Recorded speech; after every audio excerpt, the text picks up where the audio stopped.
Mai sauraro Assalamu alaikum, barkanmu da sake kasancewa tare da ku ta cikin tashar tamu ta PCM Hausa, inda a yau shirin namu yake tafe da fa'idojin azumin watan Ramadan. Shin ko kun san cewa azumin na ƙara inganta lafiyar jiki har ma da ƙwaƙwalwa? Musamman azumin watan Ramadan ba wai iya ibada ce kawai ba, yana da ɗumbin fa'idoji ga lafiyar jiki da ƙwaƙwalwa. Ga kaɗan daga cikin fa'idojin da azumin yake amfanarwa.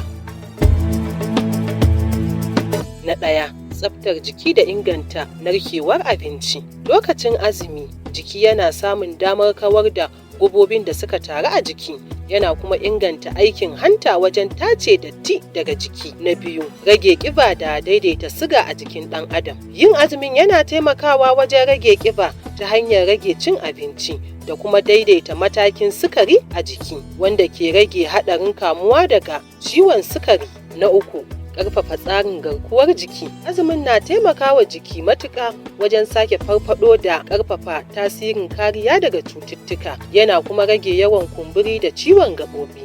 Na huɗu, inganta lafiyar zuciya.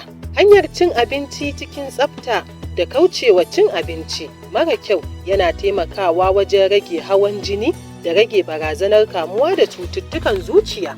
Na biyar, hutawa da inganta lafiyar ƙwaƙwalwa. Azumin yana rage yawan damuwa da gajiya, yana kuma taimakawa ƙwaƙwalwa wajen aiki yadda ya kamata, wanda ke ƙara ƙwaƙwalwa da mayar da hankali. Azumin Ramadan ba wai iya ibada ce kawai ba, yana kuma da matuƙar amfani ga lafiyar jiki da tunani. Yana sa mutum ya ji daɗi ta fuskar ruhi da gangar jiki. Halima Nasir Sani daga tashar mu ta PCM Hausa. Ku ci gaba da kasancewa da mu ta cikin shirye-shiryenmu masu ƙayatarwa. Za ku iya bibiyar mu a shafukanmu na Facebook, YouTube, TikTok domin samun ingantattun shirye-shiryenmu.